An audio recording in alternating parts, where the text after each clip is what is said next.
સરસ આપણા મંદિર ભગવાનના સાનિધ્યમાં અને આવી લીલોતરીમાં બેસી અને ભગવાનની કથા વાર્તા સાંભળવાનો યોગ મળે. પણ થોડો ઉનાળો પડે એટલે પછી મેં રસ્તામાં વાત કરી. મેં કીધું આપણે પાટોત્સવ એવો કરો કે જેનાથી બધાને અનુકૂળ પડે, આજુબાજુના ગામડાઓના હરિભક્તોને, લોકલ હરિભક્તોને બધાને અનુકૂળ પડે. અને ઉનાળામાં હોય ને તો પછી ખાધા પછી આપણો વધારે ચડી જાય. જો ભગવાન મળ્યા, સત્સંગ મળ્યો છે, આમાં સુખ જ લેવાનો છે. અને માણસો વાળા છે ને આમ સાહેબ ભાગ્યશાળી છે કે એમને મંદિર મળી ગયું છે ત્યાં. મહારાજે કીધું ને કે રાતે જમીનમાંથી કાઢ્યું એવું થઈ ગયું. તમને બધાને મળી ગયું છે, પણ આ ભગવાનને સાચવવાના છે. મોટી વસ્તુ શું છે આ દુનિયાની અંદર? ગઈકાલે ભૂતથી આવતા હતા, મહંત જોડે વાત કરી, એમ ગામ ગપાટા મારતા હતા. મેં કીધું આ દુનિયામાં છે ને તકલીફ શું થાય છે કે સમયથી પહેલા અને પાત્રતાથી વધારે મળી જાય ને એટલે પચતું નથી માણસ. આ વાસ્તવિકતા છે. માણસને પૈસા મળે, પાત્રતા ના મળે. આજે હું હોઉં, તમે હો, ગમે તે હોય, આ દુનિયામાં પાત્રતા કોઈ દુકાનમાં મળતી નથી.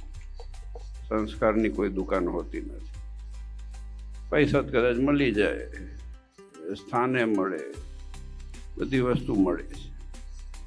પણ આજે તમે વિચાર કરો કે એક ઝાડું હોય એને ઉગતા જે સમય થતો હોય ને એ સમય થાય તો એ ઝાડું પ્રાકૃતિક રીતે રૂપાળું લાગે.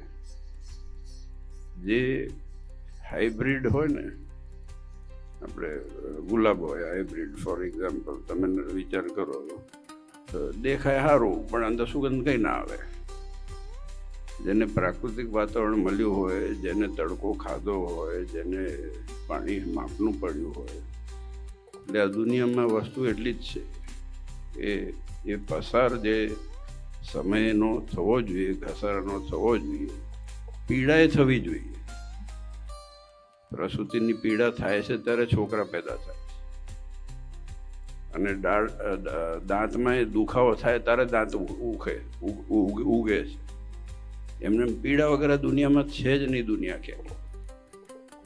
પણ છતાં પણ વસ્તુ એ છે કે આપણે તો એ કદું સહન કરવું પડ્યું નથી. આ બરોબર છે, શરીર છે, આપણા સ્વભાવ છે, પ્રકૃતિ છે, પણ એને ટાળવા માટે આ સત્સંગ છે. અને આપણે તો ભાગ્યશાળી છે કે આવું સરસ મંદિર અને આ સંતો બધા જો કેટલા દિવસથી અહીંયા તમને કથા વાર્તાનો લાભ આપે છે. અને અજય પ્રકાશ સ્વામી પણ તમે રોયા એ ખોટું કહેવાય. રોવડાવો તો હું રાજી થવું, આપણે શું કર રોઈએ? કોકને ના રોવડાઈએ. સીધી વાત છે. ભગવાન જેવા ભગવાન મળ્યા, એનો ગર્વ હોય, એની આપણે છાતી હોય. અને સ્વામી કીધું હમણાં, એ વાત સાચી છે, મારા નામે ઘણું ચાલે. અમુક જગ્યાએ સોદાય પડી જાય. મેં કીધું મેં જિંદગીમાં કોઈ ધંધો કર્યો નથી, પણ ચાલે. હવે દુનિયામાં શું કરો, લોકો ચલાવે. પણ મારો છે ને, હું જો કોઈ મારી વ્યક્તિગત વાત નથી કરતો, પણ મારે એક વસ્તુ પહેલેથી છે કે હું વચ્ચેટીઓ કોઈ રાખતો નથી. મારે જે હોય ને હું સીધું કહી દઉં. આજે આટલા સંતો બેઠા છે, મને કોઈ તકલીફ થાય સીધી જ વાત કરું. અને સીધી એટલે ડાયરેક્ટ વાત અને ચોખ્ખી વાત કરવાની, ગોળગોળે નહીં કરવાની. હરિભક્તો ગમે તે આવ્યા હોય અમદાવાદમાં અને કંઈક હોય તો ચોખ્ખી વાત કરવાની, અને રજૂઆત હોય સાંભળવાની, અને બે પક્ષે સાંભળવું, એક પક્ષે ન સાંભળવું. આજે સંપ્રદાયની અંદર છે ને, આમ કહેવા માટે આ સ્થાન મોટું કહેવાય, પણ આમાં તો જો બેલેન્સ કરીને તમે ના ચલાવો, ગૃહસ્થ જીવનમાં પણ તમે જાણો છો કે આજે કંઈક ઘરમાં કે સમાજમાં કંઈક તકલીફ થાય તો બે પક્ષે ના સાંભળો ને તો આખી જિંદગી તમારે દુઃખી થવું પડે. એમાં આ તો સંપ્રદાય છે, આ તો સંપ્રદાય મહારાજે પ્રસ્થાપિત કરેલો સંપ્રદાય છે. 100-200 વર્ષ ઉપર સંપ્રદાય ન થયા, મહારાજે આટલું બધું આપ્યું ને એમાં કંઈક આડું થઈ જાય નહીં એની જવાબદારી અમારી છે, આ સંતોની છે, આપણા બધાની છે. એટલે ખૂબ ખટકો રાખવાનો છે. અને મારા નામે ભલે ચાલતું પણ માનવું નહીં, મને એને પૂછી લેવું, હું તો છું જ, ના મળું તો મન કે કોઠારમાં ફોન કરી લેવો.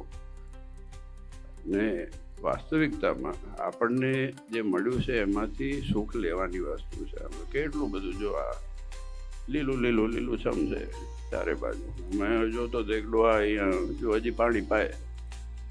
મેં સ્વામીને પૂછ્યું, મેં કે સ્થિતિ એમની થોડીક ઓલી નબળી છે, પણ કે પાણી પાય. હવે આપણે અહીંયા ટાટકમાં બેઠા છે, પાણી કોઈક બીજું પાય છે.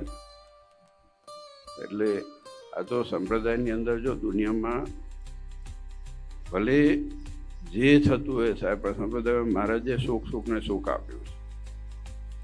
કોઈ દિવસ અમારો આશ્રિત દુઃખી નહીં થાય એવું મહારાજે શિક્ષાપત્રીમાં કીધું છે. જેનો ઉત્સવ આપણે ઉજવવાનો છે, જેનો ઉત્સવ ઉજવવાનો છે આપણે આવતા જાન્યુઆરીમાં, એ શિક્ષાપત્રીમાં મહારાજે ગેરંટી લીધી છે અમારો આશ્રિત કોઈ દિવસ અંધન વસ્ત્ર ને આબરૂએ દુઃખી નહીં થાય.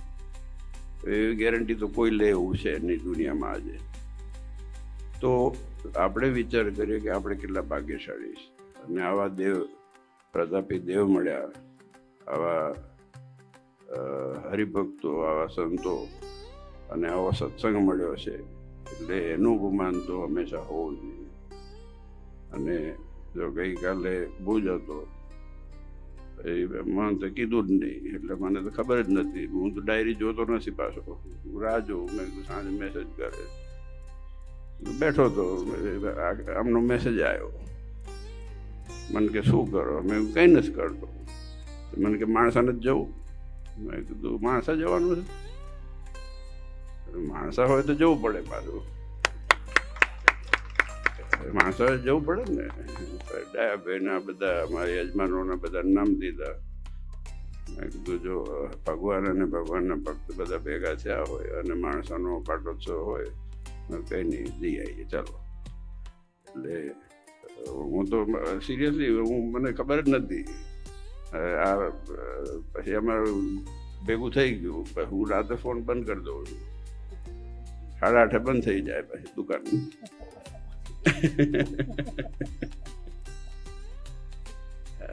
ક્યાં બધું દુનિયા લઈને ચાલુ રાખવી? પાછી ઓછી દુનિયા ચાલુ હોય છે આપણા નામે. હમણાં અમને કીધું નહીં કેટલું ચાલતું હોય છે, તો પછી એમાં આપણે ક્યાં વધારો કરવો? એટલે દુકાન બંધ કરી દે. અને એ સારું સુખ મળે. હો, મોબાઈલ બંધ કરી દો ને સુખ બહુ આવે. મેં એકવાર ક્યાંક કીધું હતું, મેં કીધું આ એકાદશી જે ઉજવે છે ને, એમાં કદાચ આ જો ફરાઈ લોટ ને બધું તમે જાણો છો શું છે બધું, એના ઉપર વિશેષ વાત નહીં કરવી. એને તો વાયરલ થયેલું છે. પણ મેં કીધું હાજી એકાદશી કર્યું ને તો મોબાઈલ બંધ કરી દો એક દિવસ તમારે તે. હો માન સ્વામી, શરૂઆત તમારથી કરવાની. હું તો કરી જ નાખીશ. હું તો મહિનો બંધ કરી નાખું, ચાતુર્માસ બંધ કરીએ આપણે. પણ વાસ્તવિકતામાં આમાં છે ને એનર્જી આપણે ખાઈ જાય છે. હકીકતમાં ગમે ત્યાં બેઠા હોય ને તો કોઈક માણસ આવે તો ઊભો માણસ ના થાય, મોબાઈલ આવે તો ઊભો થઈ જાય. જેમ પહેલા સંતો વાતો કરતા હતા ને કે સભામાં આવ્યો ને કે બીડીનું બંધારણી હોય એને ગમે તે થાય તો એ પાછળ જઈને બીડી પીવી પડે. હવે બીડીનું બંધારણી ઓછા થઈ ગયા છે, કોઈ રહ્યા નથી. પણ મોબાઈલ આવે એટલે ભલભલાનું ઉપાડવો પડે. ગમે ત્યાં બેઠા હોય, એ તાળઝાળ ગરમીમાં બેઠા હોય કે બાથરૂમમાં હોય, એ ઉપાડવો જ પડે. એટલે કે આપણે એના દાસ થઈ ગયા છે. એટલે એવું નથી કે ખરાબ છે, આ તો વાત છે, વાતમાંથી વાત નીકળી. પણ ખૂબ આનંદ થયો આજે. બ્રહ્માનંદ સ્વામી યાદ કર્યું એટલે બધા સ્વામીનો ફોન આવ્યો એટલે પછી મેં કહ્યું ચાલો આપણે જઈએ, દર્શન કરી આવીએ. અને બધા હરિભક્તો અહીંયા એકત્રિત થયા હોય અને સરસ આવતી વખતે આપણે શાકોત્સવ આખા વિસ્તારનો અહીંયા થાય અને પાટોત્સવ થાય અને સરસ બધાને લાભ મળે. કેમ કે આ બધી વસ્તુ છે એનો ઉપયોગ તો કરવો પડશે ને, ક્યાંક લાદીઓ ઘસવી પડશે ને, પગથિયા ઘસવા પડશે ને આપણે, એટલે એમને એમ રહી જાય શું કરવાનું પછી. એટલે આ બધું ભગવાનની કૃપા છે અને કરુણા છે. તો ખૂબ ખૂબ આનંદ થયો. અને તમે મન મજબૂત રહેજો. હવે તમારે કંઈક હોય મને ફોન કરી દેવાનો, સીધો ફોન કરજો. ના મળે તો આમને કરજો. આ તો અડધી રાતે ઉપાડે છે, બાજુમાં રાખીને જ ઉભે છે, પગ હલાઈને જ ઉભે છે.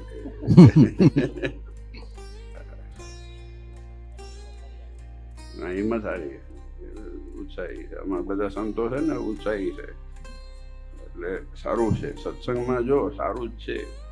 આ દુનિયામાં પહેલા ઘણા લોકો વાત કરે ને પહેલા એવું નથી પછી તું જ નથી એવો, બાકી તો બધું એનાથી સારું છે. પહેલા તો મહારાજને ગાળો દેતા હતા, પહેલા તો મહારાજને ઢેફા મારેલા છે, સંતોને હેરાન કરેલા છે, હરિભક્તોને તિલક ચાંદલાની જગ્યાએ ડામ દીધેલા છે. અત્યારે કોઈ ક્યાં કરે? સુખે તમે ભગવાન સામે બેસો, કોઈ ઉપરથી ક્રેડિટ વધી છે આપણી. નારાયણદેવના આશ્રિતની ક્રેડિટ વધેલી છે. એટલે પહેલાં કરતાં તો આપણે જિલ્લા અક્ષરધામથી વેત ઉપર ફરીએ છીએ, અક્ષરધામમાં નહીં, એનાથી વેત ઉપર છીએ. એટલે ભગવાન તો પ્રત્યક્ષ છે જ, પણ આપણે ભાગશાળી છીએ. એટલે એની ખુમારી હંમેશા રાખવી જ જોઈએ આપણે. અને તમે રાખો છો એનો આનંદ અને એનો કેફ અમને મળે. આજે તમે અહીંયા એકત્રિત થાઓ, આટલા બધા હરિભક્તો ને દૂર દૂરથી આવીને અહીંયા આ સમય ઉત્સવમાં લાભ લો, તો એ આનંદની વાત છે ને. અમને કેફ વધે. ભગવાન અને સત્સંગ માટે થઈને આટલું તમે કરો છો એ બહુ મોટી વાત છે. આપ સૌ ઉપર ભગવાન ખૂબ રૂડા આશીર્વાદ પાઠવે, એ જ નારાયણદેવના ચરણોમાં પ્રાર્થના.